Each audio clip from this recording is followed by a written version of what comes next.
नमस्कार, आप देख रहे हैं इंडिया हेड और मैं हूं आपके साथ राघवेंद्र। वक्त हो चला है 12 की बात की खबरों की शुरुआत करेंगे, जहां महामहिम राष्ट्रपति द्रौपदी मुर्मू 2 दिवसीय मध्य प्रदेश के दौरे पर हैं। उन्होंने इंदौर के मृगनयनी केंद्र में पहुंचकर मध्य प्रदेश के हस्तशिल्प और जनजाति कलाकारों से मुलाकात की।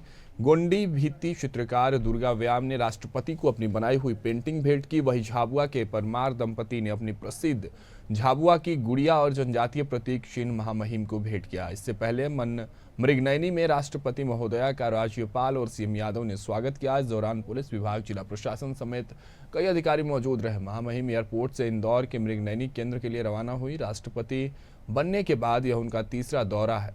उनके दौरे को लेकर सुरक्षा से लेकर अन्य व्यवस्थाओं पर कड़ी नजर रखी गई।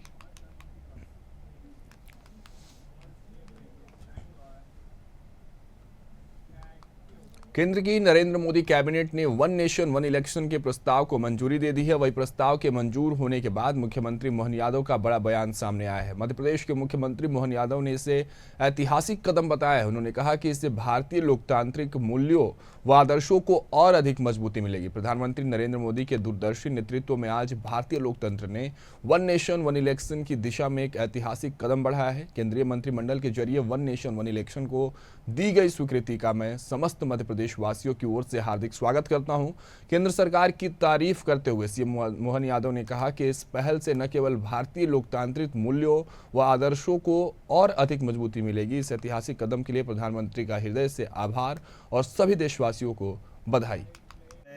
आज अपनी कैबिनेट से वन नेशन वन इलेक्शन को कैबिनेट की मंजूरी दिलाई।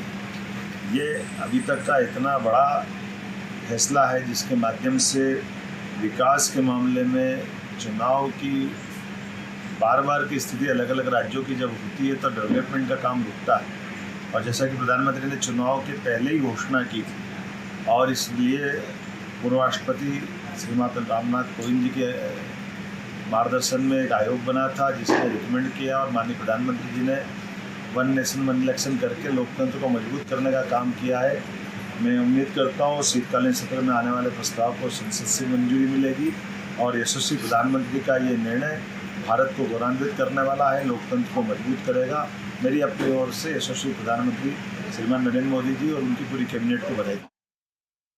मध्य प्रदेश के पूर्व मंत्री पीसी शर्मा ने प्रदेश के हालातों का जायजा लेते हुए बीजेपी सरकार पर जमकर निशाना साधा और साथ ही वर्तमान स्थिति और प्रदेश में हो रहे अपराध का जिम्मेदार भी भाजपा सरकार को ठहराया। इतना ही नहीं, स्कूल शिक्षा मंत्री उदय प्रताप सिंह के अतिथि शिक्षकों को लेकर दिए गए घर पर कब्जा करने वाले बयान पर प्रतिक्रिया देते हुए पीसी शर्मा ने कहा है कि मंत्री जी ने अपने बयान से यह साफ कर दिया है कि उन्होंने जनता के साथ धोखा किया। इसके साथ ही पीसी शर्मा ने आगे कहा कि अतिथि शिक्षकों से किसी मंत्री अधिकारी ने बात भी नहीं की। चुनाव से पहले शिवराज जी ने घोषणा की थी कि नियमित कर दी जाएगी, लेकिन अभी तक अतिथि शिक्षकों की भर्ती भी नहीं की गई, नहीं उनकी मांगों को पूरा किया गया। सरकार को अतिथि शिक्षकों को परमानेंट करना चाहिए। मध्य प्रदेश रेप में नंबर 1 है। महू हो, छतरपुर हो या उज्जैन हो, पूरे एमपी में इस तरह की घटनाएं सामने आ रही है। शासन घटनाएं रोकने में असफल है। एक तो अतिथि शिक्षक जो अपना शांतिपूर्ण आंदोलन किया था उन्होंने भोपाल में अंबेडकर मैदान में, किसी भी मंत्री हो या कोई शासन का कोई अधिकारियों ने उनसे बातचीत नहीं की और बातचीत जो हुई उसमें अतिथि शिक्षक नियमित उनको करने की बात है, जो पूर्व मुख्यमंत्री शिवराज जी ने चुनाव के पहले ही कहा था कि इन सबको हम रेगुलर करेंगे। लेकिन अब मंत्री जी कह रहे हैं, शिक्षा मंत्री, कि आप अतिथि हो, अतिथि की तरह आओ, घर पे कब्जा मत करो। मतलब ये तय है कि इनका नियमितीकरण नहीं करेंगे। इनको साथ चुनाव के पहले धोखा हुआ है और धोखा देके इनके वोट लेने का प्रयास किया है। इसकी मैं निंदा करता हूं और मुख्यमंत्री डॉक्टर मोहन यादव जी से मैं निवेदन करूंगा कि अतिथि शिक्षक, इनकी ये मांग कई सालों से चल रही है। आपकी ही सरकार ने, शिवराज जी ने इनको आश्वासन दिया था, उस आश्वासन को आप पूरा करें, क्योंकि ये बीजेपी की ही सरकार थी और आपकी ये सरकार है। इसको पूरा करके इनको अतिथि न समझें, इनका स्वागत करके इनको परमानेंट करें। लोकसभा चुनाव में 0 पर आउट होने के बाद बसपा ने अब उपचुनाव के जरिए खड़े होने की ठानी है। अपना कैडर वोट संभालने के लिए बसपा की सुप्रीमो मायावती एक बार फिर से अपनी टीम को एक्टिव करने में जुटी है। इसी क्रम में वह पूरे प्रदेश के पदाधिकारियों के साथ बैठक कर उपचुनाव के लिए रणनीति तैयार करेंगी। पार्टी फोरम से मिली जानकारी के अनुसार बैठक में मंडल से लेकर जिला स्तर तक के पदाधिकारियों को बुलाया गया है। मायावती पार्टी मुख्यालय में होने वाली बैठक में नए सिरे से बूथ स्तर तक संगठन को मजबूत करने की समीक्षा करेंगी।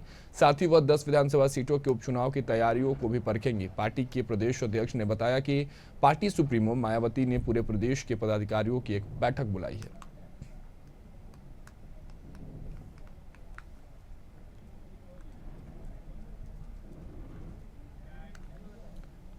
नरेंद्र मोदी सरकार ने वन नेशन वन इलेक्शन के प्रस्ताव को मंजूरी दे दी है। पीएम मोदी के इस प्रस्ताव पर अब विपक्षी नेताओं की प्रतिक्रियाएं आनी शुरू हो गई हैं। उत्तर प्रदेश के मुख्य विपक्षी नेता और समाजवादी पार्टी प्रमुख अखिलेश यादव ने वन नेशन वन इलेक्शन पर तंज कसा है। समाजवादी पार्टी प्रमुख अखिलेश यादव ने अपने एक्स अकाउंट पर लिखा है कि लगे हाथ महाराष्ट्र, झारखंड और उत्तर प्रदेश के उपचुनाव भी घोषित करवा देते।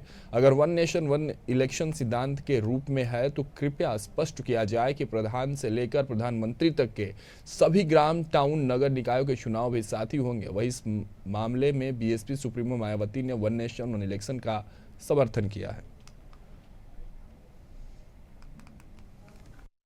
देखिए, केंद्र की भारतीय जनता पार्टी की सरकार भली भांति इस बात को जानती है कि जहां जहां भी भाजपा की सरकारें हैं वहां जब भी चुनाव होंगे भाजपा पूरी तरह से साफ हो जाएगी। इसलिए भाजपा चुनाव से भागना चाहती है।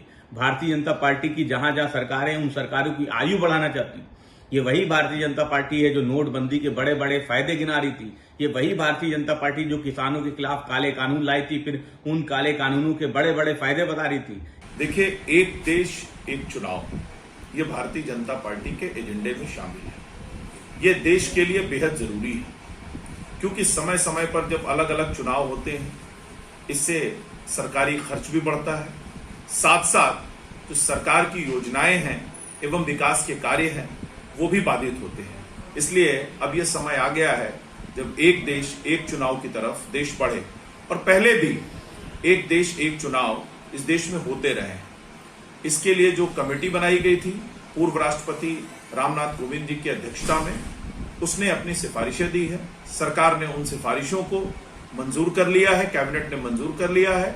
आने वाले समय में इस पर बिल भी आएगा और इसको लेकर सरकार आगे भी बढ़ेगी। जब सरकार के पास कोई शिगुफा नहीं होता तो एक अलग किस्म का शिगुफा छेड़ देती है। आज वन नेशन वन इलेक्शन का शिगुफा लेकर के आई है। जो सरकार 4 विधानसभा के चुनाव एक साथ नहीं करा सकती है वो वन नेशन वन इलेक्शन की बात कर रही है। बिल आने दीजिए, हम सकारात्मक चर्चा करेंगे। हम सरकार से पूछेंगे कि ग्राम प्रधान के इलेक्शन से लेकर के और प्रधानमंत्री तक के इलेक्शन क्या एक साथ आप करा सकते हैं?